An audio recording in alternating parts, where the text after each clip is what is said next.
We are Ole Miss Rebels. As Mississippi's flagship university, we dig deeper, see farther, work harder. We pioneered human organ transplants. We helped prove Einstein's theory of gravitational waves. We are conducting life-changing research that solves the problems of today. We are Ole Miss, transforming lives and the world. Welcome to the POMcast with Stephen Willis. Now we're going to do things a little different. We are going to provide an honest look at Ole Miss athletics for the fan, by the fan, and of the fan. That is what we do. Hell be to me. I'm just kidding. Tune in for some Ole Miss sports news. We're going to give it to you straight. Yeah, right now. The POMcast starts now. It happens now. Holy cow. Listen to me. It's starting. Well, it's going to start right about now. Good morning, good morning, good morning. Welcome to the POMcast. I am your host on this magical mystery tour that we call Ole Miss Fandom, Stephen Willis. Thank you for joining us from the palatial Central Florida studios. I'm happy to tell you all that you need to know about Ole Miss sports. Before we get started, I want to tell you about the Vault Society. That's the big push from the Ole Miss Athletics Foundation. That's Vault Society's support. It's a 5-year commitment of support. Membership starts at $5,000 a year, and there's a benefit chart on the site. All gifts made to Ole Miss between now and June 30th, that's coming up in about a week exactly, will receive triple points. Red points are non-deductible and go towards priority seating. Blue points are 90% tax deductible and go towards parking and non-home ticketed games. That'd be postseason, bowl games, neutral site. We've got a good example of that coming up on Labor Day. If you have any questions about that, go to give2athletics.com. Again, that is give2athletics.com. Also, if you're interested in the show, we are available on Twitter at The Stephen Willis and at The Rebel Walk. Catch us on Facebook at facebook.com/POMcast or The Rebel Walk. You can catch us on YouTube at positivelyolemiss. There's that. You subscribe, hit the bell. You'll not only know that we're streaming, you'll know what we're streaming about, and that'll help you out. Because basically that bell will sign you up for notifications that can just shoot you on your phone and let you know whenever we're on live. We're also on Twitch at positivelyolemiss. If audio is more of your thing, you can catch us on Google Podcast, Apple Podcast, Stitcher, SoundCloud, Spotify, iHeartRadio, TuneIn Radio, and Pandora. We're also on smaller podcatchers, but if we went to name them, they would be here. They would be here all day. So that's what we have to say about that. Thank you very much for joining us. This season can begin in earnest. All the nonsense of the last couple of weeks is behind us. Now we can begin this season. What does that mean? Well, that means the Athlons and Lindy's magazines have come out. They've been out for a couple of weeks now. Basically on Lindy's over here, they've got Ole Miss preseason number 26, and in Athlon, they've got Ole Miss in preseason number 27. About what we thought, I mean, anytime you're dealing with the rank, who are these people ranking them? What kind of knowledge do they have? Are they just telling us what we want to hear? Stuff like that. That is the nature of preseason rankings. That is really how they make their money, and that's what you need to know, and they're rarely right. But they have Ole Miss number 26 in Lindy's and number 27 in Athlon's. That's, you look at Lindy's right here. This is it, and that's the cover. The preseason number 1, I'll tell you their top 25 real quick. Alabama's number 1, no shock. Clemson number 2, no shock. Oklahoma number 3, no shock. It just depends on which one they get blown out of between 1 and 2. Georgia, number 4, that's a little bit of a shock. That also depends. You've heard us talk about whether or not Kirby Smart can take his thumb off the offense. If he can do that, they have a chance to be really good, and that's been the thing that's been holding them back, really, the last 4 years. Ohio State, number 5. Texas A&M, number 6. Good gracious. Texas A&M that high. Iowa State, number 7. I don't agree with the Cyclones being that high either. Cincinnati, number 8. North Carolina, number 9. I kind of agree with North Carolina being up there, but I don't know if they'll be there or if Miami will be there. Depends on which one of those take the jump. Oregon, number 10. I don't know if I agree with that. Notre Dame, number 11. Don't know if I agree with that.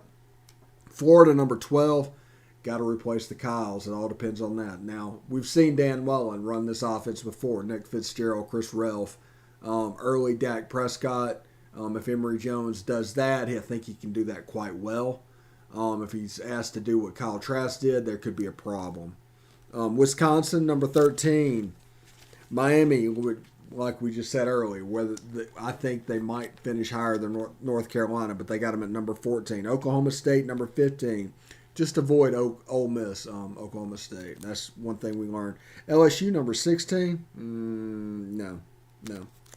Washington, number 17.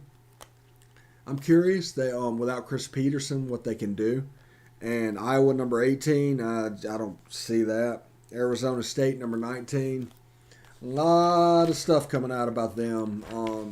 I doubt the NCAA will move quick enough to get them this season anyway, though. Indiana, number 20. Well, we saw Indiana. They were a good team, but, okay. Penn State, number 21. USC, number 22. Coastal Carolina, number 23. Texas, number 24. And Auburn, number 25. That is the top 25. Now, ranking Auburn number 25 feels like they're ranking them based off of their fan base and their neediness and their need for affirmation. We'll just put it as that. Brian Harsin coming in for Gus Malzahn. I don't know how successful of a transition that system will be to a Gus Malzahn system. I know they got a quarterback. I mean, TJ Finley's there. They've got Bo Nix. I worry about Bo Nix being known from his legs and being an average runner. That's a problem for Bo Nix. But, I mean, it's there. By the way, bottom of the list, they have New Mexico State, number 130. I think Eli Johnson, former center, is New Mexico State at the moment. But that's the teams, what they're doing. Ole Miss, I believe the Northeast Mississippi Daily Journal, Ole Miss is getting a new beat writer for football. That was on Twitter. The Pavilion is opening up to 100% capacity. That's no surprise. And I think that's really about it for actual news. So we can just talk a little bit. We can just rant a little bit. We can just look at these lists that are going on. Here's the Athlons. So just look at that. Everybody likes to rank position. I think Athlon's ranked Matt Corral pretty well.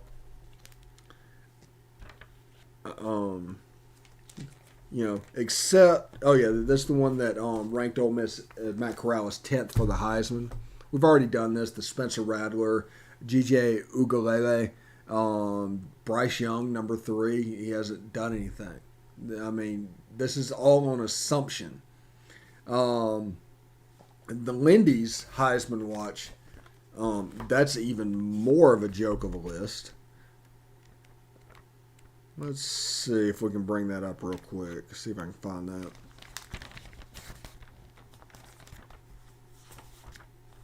See.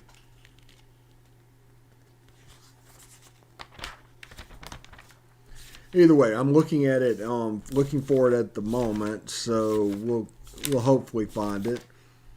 Let's see, we're getting close. Yeah, there's a transfer portal section this year, by the way, which there honestly needs to be. All right, Heisman watch. Spencer Rattler, number 1. He's somehow a unanimous number 1. I guess they assumed that Oklahoma's going to be good. And to the press, this has turned into a team war because they're not smart enough to understand quarterback play and what really goes into it. Sam Howell, number 2. That's, you get into the circle, those are the 2 names that bounce around. DJ Ugalele, 2 starts. Number 3 on the Heisman list, 2 starts. Bryce Young, never start. And the write-up for it is new quarterback for the number 1 team. That's their write-up and their justification for it. JT Daniels, that's all going to depend about Kirby Smart. If Kirby takes the thumb off the offense, he could be a dark horse to win the Heisman this year. Literally. De'Aaron King, I love De'Aaron King. Great player. Really fun. CJ Stroud, new quarterback at Ohio State. So there's new quarterback at Clemson, new quarterback at Alabama, new quarterback at Ohio State. Brock Purdy at Iowa State needs to cut down on the turnovers. Keaton Slovis, USC, air raid quarterback. Number 10, Brian Robinson, running back at Alabama. Again, a first-time starter. So there's 2 on the top 10 list from the same school that's a first-time starter. Hasn't started a game yet. But there's assumptions made moving forward. These people don't know what they're seeing. They only know what other people say about what's being said. This can move magazines. The Alabama fans are rabid. 2 members in the top 20, or the Heisman, the top 10. Spencer Rattler, Oklahoma, rabid fan base. Okay, move magazines. DJ Ugalele, move magazines. That's really what it's about, unfortunately. But it's list season. We've made it into list season. I'll show you again the front of the cover of that. The powder blue uniforms for the Rebs. Also, we'll talk about this whenever we come back from break. But in all the build-up for the 2021 season, Navy has taken a back seat, and the powder blue has become the dominant blue color used. Maybe that's something we'll discuss when we come back as well. But we will take a short break.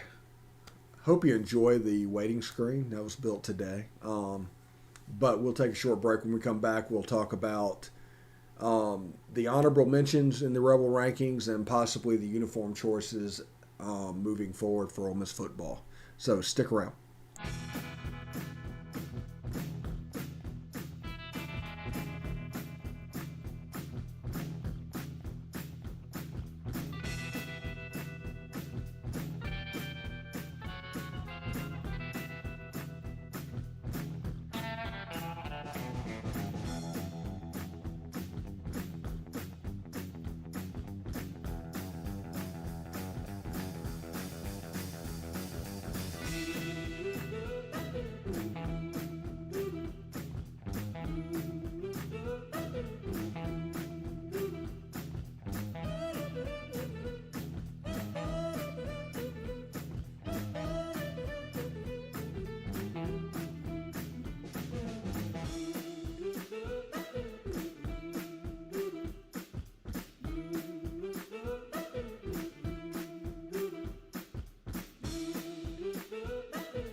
All right, welcome back. Welcome back to the POMcast. Stephen Willis here, coming to you from the palatial Central Florida studios. Before we get started, I want to tell you about the rebelwalk.com. Evelyn and her team do a fantastic job. They provide a subscriber-level experience for no money. The only thing that costs you is time. And boy, oh boy, is it worth it. If you want to follow Ole Miss sports, have fun doing it, the rebelwalk.com is the avenue to do that. That is the rebelwalk.com. All right. Rebel rankings come back out Friday at 3 o'clock. This week's subject is the most important upset wins in Ole Miss history. Now, these aren't the greatest upset wins. These, all of that. Important as in that game was necessary to get where they got. There had to be a result at the end of the journey, so to speak. So, 1977 Notre Dame did not make the list. We talk about the game. That game was in Jackson, super hot day, September. Didn't make it because there was no bowl game attached to the end of the season. There was no return to glory. There was no anything like that. It was just a singular moment, greatest upset of all time.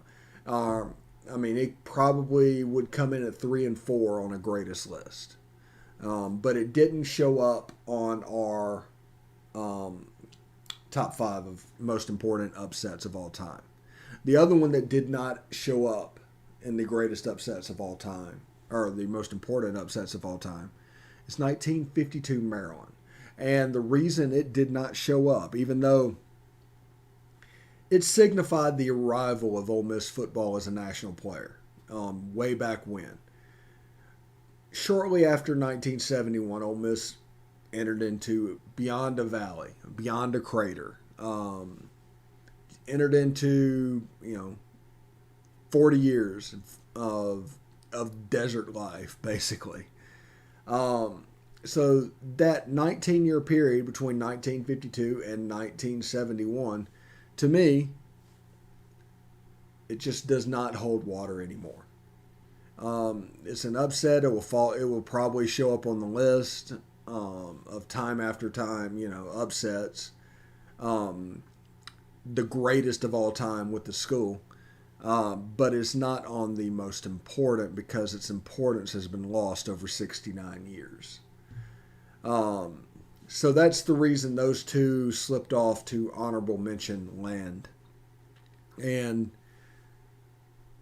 obviously coming up, we'll have more honorable mentions tomorrow that did not make the list. And then Friday will be the actual release of the Rebel Rankings show. 2 o'clock Central Time.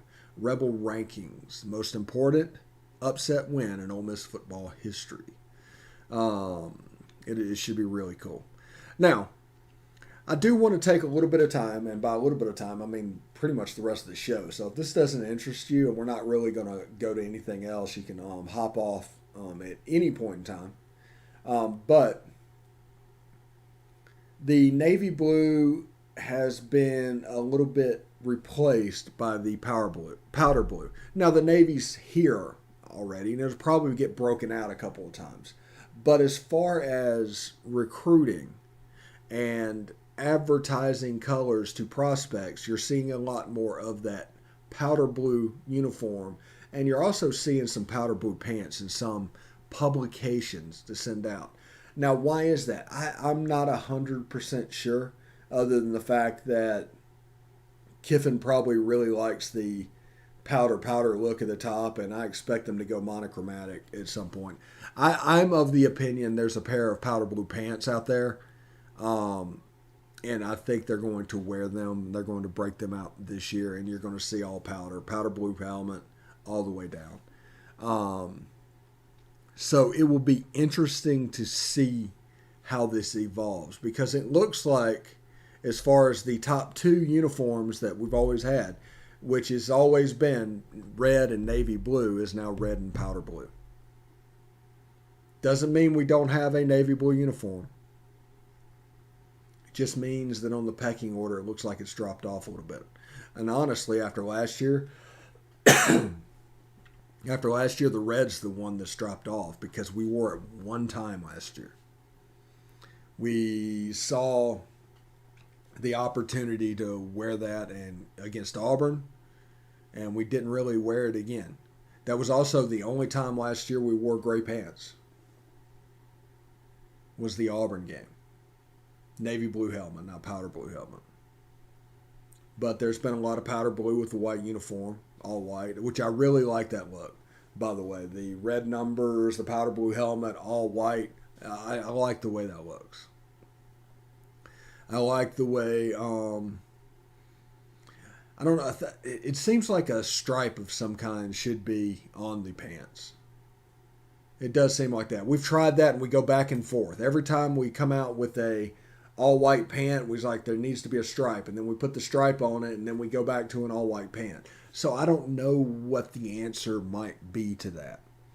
I am expecting against Louisville, if we're the home team, to break out basically the powder blue jersey and some kind of special jersey, because Kiffin's not one to wait. It doesn't look like. Last year against Florida, we broke out powder blue, and if we're the home team, I'm honestly expecting all powder. If we are the road team, I'm expecting those blue powder pants with the powder helmet. I'm also expecting at some point a white helmet to where we will Houston Oilers this up, which will be white helmet, powder blue jersey, white pants. So it will genuinely look like Houston Oilers, their setup. But this is genuine list season. We have about